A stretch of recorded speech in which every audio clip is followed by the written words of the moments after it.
Okay દીકરાઓ, હવે જે છે આપણે જોવાના છીએ નેક્સ્ટ પ્રાથમિક પ્રયોગો, પ્રારંભિક પ્રયોગો. અહીં આપણે પ્રકાશ સંશ્લેષણના ઇતિહાસ વિશે, હિસ્ટ્રી વિશે વાત કરવાના છીએ કે અલગ અલગ વૈજ્ઞાનિકોએ પ્રકાશ સંશ્લેષણની પ્રક્રિયામાં કયા અલગ અલગ પ્રકારની જે રિસર્ચ છે તેને એમને પ્રસ્થાપિત કર્યું અને એમના આ યોગદાન બદલ જ આપણને ખબર પડી કે પ્રકાશ સંશ્લેષણની પ્રક્રિયા એક્ઝેક્ટલી કેવી રીતે થાય અને કયા અલગ અલગ પરિબળો આ પ્રક્રિયા માટે જરૂરી છે. જેમ કે પહેલા આપણે વાત કરીએ, સૌપ્રથમ જોસેફ પ્રિસ્ટલી 1733 થી 1804 દરમિયાન જોસેફ પ્રિસ્ટલીએ 1770 માં શ્રેણીબદ્ધ પ્રયોગો કર્યા અને જણાવ્યું કે લીલી વનસ્પતિની વૃદ્ધિમાં હવાની આવશ્યક ભૂમિકા છે. એટલે આપણે પ્રયોગ પરથી પુરવાર કર્યું, શ્રેણીબદ્ધ પ્રયોગ પરથી, કે લીલી વનસ્પતિની વૃદ્ધિ માટે હવાની આવશ્યક ભૂમિકા છે. અને 1774 માં તેમણે ઓક્સિજનની પણ શોધ કરી. અને પ્રિસ્ટલે પ્રયોગ કયા કરેલા? તો બેલ્જારનો પ્રયોગ એમણે કર્યો હતો. હવે પ્રયોગની અંદર આપણે શું કર્યું હતું? એમણે કેવી રીતે પુરવાર કર્યું કે વનસ્પતિને વૃદ્ધિ માટે હવાની આવશ્યકતા છે, એવું કેવી રીતે પુરવાર કર્યું? તેમણે શું કર્યું? બેલ્જાર લીધો, એમના ઝાડ લીધો,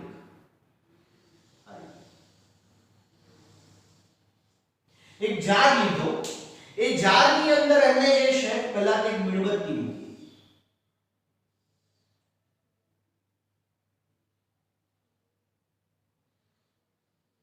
એક મીણબત્તી, સળગતી મીણબત્તી મૂકી. અને આ ઉપરાંત આ ઝાડની અંદર જે છે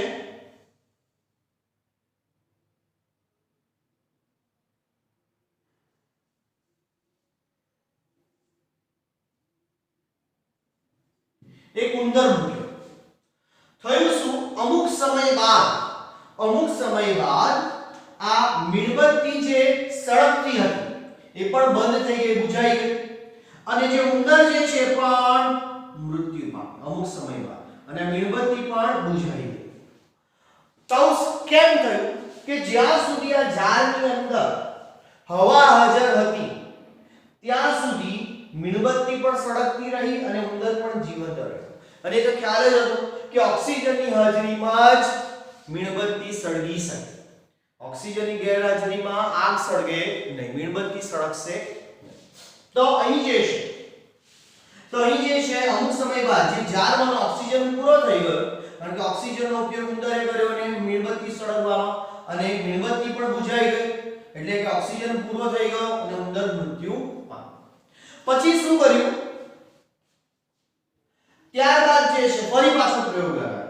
પણ આ વખતે પ્રયોગ દરમિયાન જે છે અહીં જે છે આ બેલ જારની અંદર, અહીં ઉપર ડ્રો કરું છું જગ્યા ન હોવાને કારણે, આ બેલ જારની અંદર જે છે એક મિન્ટ પ્લાન્ટ મૂકી દેવામાં આવ્યો. શું મૂકવામાં આવ્યું? Mint plant.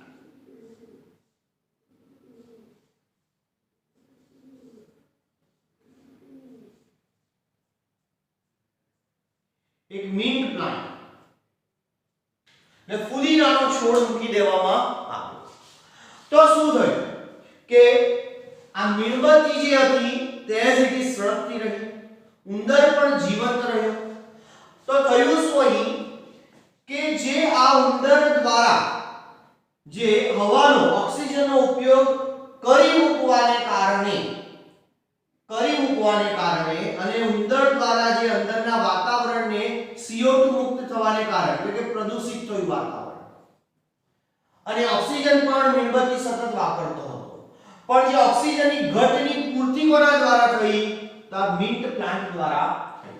કે શું કરતો હતો કે ઓક્સિજન મુક્ત કરતો હતો, અને આ ઓક્સિજન જે છે મીણબત્તી સળગવામાં અને ઉંદરને જીવંત રહેવામાં મદદ કરતો હતો.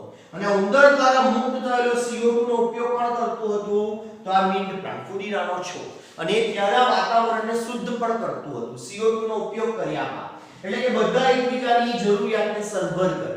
કે કે ઉંદરે CO2 મુક્ત કર્યો, આ CO2 ફુદીનાના છોડે ઉપયોગ કર્યો, પ્રકાશ સંશ્લેષણ કર્યું અને બાય પ્રોડક્ટ તરીકે ઓક્સિજન મુક્ત કર્યો. આ ઓક્સિજન ઉંદર અને મીણબત્તી સળગવામાં મદદરૂપ સાબિત થયો. તો આવી રીતે બેલ્જારના પ્રયોગ પરથી જોસેફ પ્રિસ્ટલીએ પુરવાર કરેલું અને ઓક્સિજનની તેમણે શોધ કરી. તો આ બેલ્જારનો પ્રયોગ છે જે સૌપ્રથમ જોસેફ પ્રિસ્ટલી નામના વૈજ્ઞાનિકે કર્યો હતો. ત્યારબાદ જ્હોન ઇન્જનહાઉસ. તો જ્હોન ઇન્જનહાઉસે 1730 થી 1799 દરમિયાન પ્રયોગ કર્યા હતા અને તેમણે શું કર્યું જ્હોન ઇન્જનહાઉસે કે પ્રિસ્ટલીએ જે બેલ્જારનો પ્રયોગ કર્યો હતો એવો જ પ્રયોગ એમણે ફરી પાછો કર્યો. પણ એમણે શું કર્યું કે આ પ્રયોગ સૂર્યપ્રકાશની હાજરીમાં અને સૂર્યપ્રકાશની ગેરહાજરીમાં કર્યો. કે સૂર્યપ્રકાશની હાજરીમાં જ્યારે પ્રયોગ કર્યો ત્યારે તેમને પરિણામ કેવા મળ્યા કે પ્રિસ્ટલી ના પરિણામ મુજબ પરિણામ મળ્યા. એટલે કે જ્યારે જ્હોન ઇન્જનહાઉસે આ બેલ્જારને સૂર્યપ્રકાશની હાજરીમાં ગોઠવ્યો, ઉંદર, મીણબત્તી અને મીન્ટ પ્લાન્ટ, ફુદીનાનો છોડ, તો મીણબત્તી પણ સળગતી રહી, ઉંદર પણ જીવંત રહી. પણ જ્યારે બેલ્જારને તેમણે સૂર્યપ્રકાશની ગેરહાજરીમાં મૂક્યો ત્યારે પરિણામ શું આવ્યું? ફરી પાછું મીણબત્તી બુઝાઈ ગઈ. આ ઉપરાંત બીજું શું થયું? એક તો મીણબત્તી બુઝાઈ ગઈ, ઉંદર મૃત્યુ પામ્યું. એટલે એના પરથી પુરવાર થયું કે સૂર્યપ્રકાશની ગેરહાજરીમાં આ વનસ્પતિ પ્રકાશ સંશ્લેષણ કરતી નથી, પરિણામે તે ઓક્સિજન મુક્ત નથી કરતી, એટલે મીણબત્તી પણ સળગતી નથી અને ઉંદર પણ જીવંત રહી શકતો નથી. એટલે આ જ્હોન ઇન્જનહાઉસે એવું પુરવાર કર્યું કે સૂર્યપ્રકાશ પણ અહીં પ્રકાશ સંશ્લેષણની પ્રક્રિયા માટે જરૂરી છે. ત્યારબાદ જે છે જ્હોન ઇન્જનહાઉસે જલીય વનસ્પતિ પર પ્રયોગ કર્યા અને જલીય વનસ્પતિ પર પ્રયોગ કર્યા બાદ એમણે જોયું કે તીવ્ર સૂર્યપ્રકાશની હાજરીમાં પાણીમાં તેમણે પરપોટા જોયા અને આ પરપોટાને શું કીધું? એમણે ઓક્સિજનના પરપોટા કીધા. એટલે કે તીવ્ર સૂર્યપ્રકાશની હાજરીમાં જલીય વનસ્પતિ જે છે એ ઓક્સિજન મુક્ત કરે છે તેવું તેમણે પુરવાર કર્યું. અને આ પણ ફક્ત ક્યાં જોવા મળે આ પ્રક્રિયા? વનસ્પતિના લીલા ભાગમાં જોવા મળે. તો જોસેફ પ્રિસ્ટલીએ એવું કહ્યું કે વનસ્પતિ પ્રકાશ સંશ્લેષણ કરે. જ્હોન ઇન્જનહાઉસે શું કીધું કે વનસ્પતિ સમગ્ર વનસ્પતિ પ્રકાશ સંશ્લેષણ નથી કરતી, ફક્ત લીલા ભાગ, કે વનસ્પતિના લીલા ભાગો પ્રકાશ સંશ્લેષણ કરે અને લીલા ભાગમાંથી બાય પ્રોડક્ટ તરીકે ઓક્સિજન મુક્ત થાય છે. તો જ્હોન ઇન્જનહાઉસ નામના વૈજ્ઞાનિકે જણાવ્યું હતું. ત્યારબાદ અન્ય પ્રયોગની આપણે હજી ચર્ચા કરવાના છીએ. એટલે આપણો ટોપિક હજી દીકરાઓ કન્ટિન્યુ છે. ઓકે દીકરાઓ, તો આપણે જે છે પહેલા બે વૈજ્ઞાનિકોનો ફાળો જોઈ ગયા. ત્યારબાદ જે છે ત્રીજા વૈજ્ઞાનિક જુલિયસ વોન સેશ, જેનું નામ તમે આગળના ચેપ્ટરમાં ભણી ગયા, કે જેમણે પોષક તત્વયુક્ત દ્રાવણ તૈયાર કર્યું હતું જેમાં જમીનની ગેરહાજરીમાં વનસ્પતિનો ઉછેર કરી શકાય. તો જુલિયસ વોન સેશ કે જેમણે વનસ્પતિ વૃદ્ધિ કરે ત્યારે ગ્લુકોઝ ઉત્પન્ન થાય છે જણાવ્યું કે વનસ્પતિ જ્યારે વૃદ્ધિ કરે એટલે કે પ્રકાશ સંશ્લેષણની પ્રક્રિયા કરે ત્યારે ગ્લુકોઝ ઉત્પન્ન થાય છે અને આ ગ્લુકોઝના એકમો એકબીજા સાથે જોડાઈને સ્ટાર્ચ એટલે કે પોલિસેકેરાઇડનું નિર્માણ કરે છે અને આ જે સ્ટાર્ચ સ્વરૂપે વનસ્પતિમાં ખોરાકનો સંગ્રહ થાય છે એવું જણાવ્યું. અને વનસ્પતિમાં લીલો પદાર્થ કે જેને ક્લોરોફિલ કે હાલમાં આપણે હરિત દ્રવ્ય તરીકે ઓળખીએ છીએ અને વનસ્પતિના કોષમાં આવેલ વિશિષ્ટ અંગિકા કઈ હરિત કે જેની અંદર આ પ્રકાશ સંશ્લેષણની પ્રક્રિયા થાય અને વનસ્પતિના લીલા ભાગમાં ગ્લુકોઝ બને છે એવું જણાવ્યું. તો અત્યાર સુધી જે જોઈ ગયા પ્રિસ્ટલીએ શું જણાવ્યું હતું કે વનસ્પતિ પ્રકાશ સંશ્લેષણ કરે. જ્હોન ઇન્જર હાઉસે શું કર્યું વધારે ડિટેલ આપી કે વનસ્પતિ આખી નહીં, વનસ્પતિના ફક્ત લીલા ભાગ પ્રકાશ સંશ્લેષણ કરે.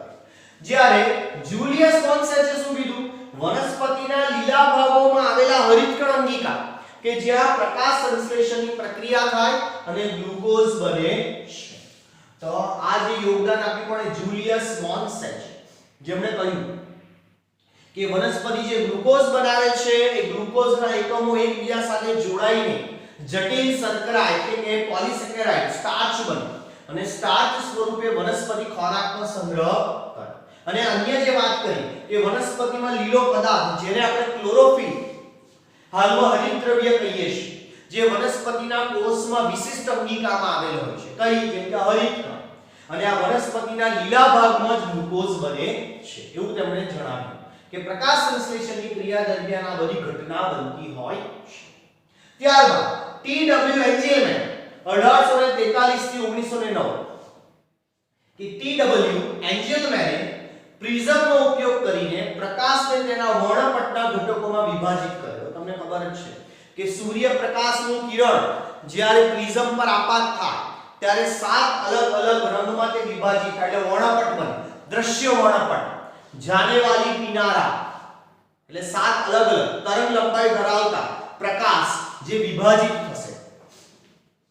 પછી લીલી આપણે શું કર્યું ક્લેડોફોરા લીલી જેને જારક બેક્ટેરિયા યુક્ત દ્રાવણમાં રાખી અને બેક્ટેરિયાનો ઉપયોગ ઓક્સિજન ક્યાંથી મુક્ત થાય તે જાણવા માટે કર્યો. એટલે આપણે પ્રયોગ શું કર્યો જો બુકમાં આપેલો નથી આવો ડાયાગ્રામ મેં ક્રિએટ કરેલો છે કે સૂર્યપ્રકાશના કિરણને જ્યારે પ્રિઝમ પર આપાત કરીએ ત્યારે શું બનશે આ દ્રશ્ય વર્ણપટ બને. આ શું બન્યો દ્રશ્ય વર્ણપટ એટલે કે જાનેવાલી કિનારા કે જાંબલી છે, નીલો છે, વાદળી છે, પીળો છે, નારંગી છે એટલે અલગ અલગ કલર.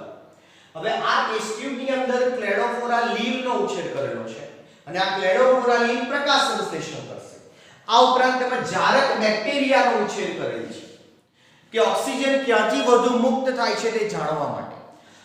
પરિણામ શું જોવા મળ્યું કે જ્યાં વાદળી રંગ આપાત થતો હતો અને જ્યાં લાલ રંગ આપાત થતો હતો ત્યાં વધુ માત્રામાં ક્લેડોફોરા લીવ અને વધુ માત્રામાં બેક્ટેરિયા જોવા મળ્યા. તો શું પુરવાર થયું બેક્ટેરિયા કેમ અહીંયા વધારે છે કારણ કે ઓક્સિજન ત્યાં વધારે છે. ઓક્સિજન ક્યાં વધારે હશે જ્યાં પ્રકાશ સંશ્લેષણ વધારે હશે. એટલે આ પ્રયોગ પરથી પુરવાર થયું કે વાદળી રંગ અને લાલ રંગનો જે પ્રકાશ જે છે તેની હાજરીમાં પ્રકાશ સંશ્લેષણનો દર વધુ જોવા મળે. કે જ્યાં પ્રકાશ સંશ્લેષણનો દર વધુ જોવા મળે વાદળી અને લાલ રંગની હાજરીમાં એટલે પ્રકાશ સંશ્લેષણ ઝડપી થાય, ઓક્સિજન વધારે મુક્ત થાય એટલા માટે ત્યાં જારક બેક્ટેરિયા વધુ જોવા મળે. એટલે આ પ્રયોગ પરથી જ્હોન ટી.ડબલ્યુ. એન્જેલમેનના પ્રયોગ પરથી એવું પુરવાર થયું કે જ્યારે સૂર્યપ્રકાશને પ્રિઝમ પર આપાત કરવામાં આવે ત્યારે વાદળી અને લાલ રંગનો જે દ્રશ્ય પ્રકાશ જે છે તેની હાજરીમાં પ્રકાશ સંશ્લેષણનો દર વધુ જોવા મળે છે. ઓકે. ત્યારબાદ જે છે સામાન્ય પછી ઘણું બધું શોધાઈ ચૂક્યું હતું પ્રકાશ સંશ્લેષણની અંદર અને 19મી સદીના અંતમાં એક સામાન્ય ઇક્વેશન આવી પ્રકાશ સંશ્લેષણ CO2 H2O પ્રકાશની હાજરીમાં CH2O O2 કે અહીંયા શું બતાવ્યું CO2 H2 એટલે કે CH2 એટલે શું છે કાર્બોદિત 6 કાર્બન ધરાવતી શર્કરા છે. ત્યારબાદ જે છે અન્ય વૈજ્ઞાનિક કોર્નેલિયસ વાન નીલ 1897 થી 1985 કે જે સૂક્ષ્મ જીવ પર કામ કરતા એક વૈજ્ઞાનિક હતા અને તેમણે જાંબલી અને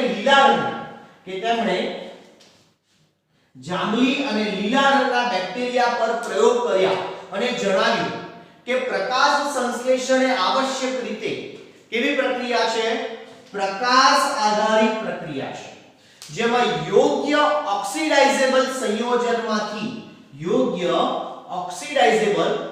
સંયોજનમાંથી પ્રાપ્ત થતો હાઇડ્રોજન જે કાર્બન ડાયોક્સાઇડનું રિડક્શન કરી કાર્બોનિક પદાર્થનું નિર્માણ કરે છે કે ઓક્સિડાઇઝેબલ સંયોજન જે છે H2A આપણે બતાવ્યું છે કે તેમાંથી હાઇડ્રોજન મુક્ત થાય. આ હાઇડ્રોજન કાર્બન ડાયોક્સાઇડનું રિડક્શન કરીને શું બનાવે છે? રિડક્શન કરીને તે કાર્બોદિત 6 કાર્બન યુક્ત શર્કરાનું નિર્માણ કરે છે. ઉચ્ચ કક્ષાની લીલી વનસ્પતિની અંદર કે ઉચ્ચ કક્ષાની લીલી વનસ્પતિની અંદર આ ઓક્સિડાઇઝેબલ સંયોજન તરીકે શું છે? H2O પાણી છે. અને આ પાણીનું વિઘટન થાય એટલે શું છૂટો પડે? હાઇડ્રોજન વત્તા ઓક્સિજન. અને આ H2 જે છે હાઇડ્રોજન જે આ CO2 ના રિડક્શનમાં મદદ કરે છે.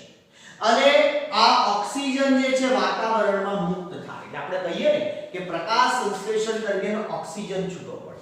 આ છૂટો પડેલો ઓક્સિજન ધ્યાનથી સાંભળો. આ છૂટો પડેલો ઓક્સિજન એ CO2 નો નથી.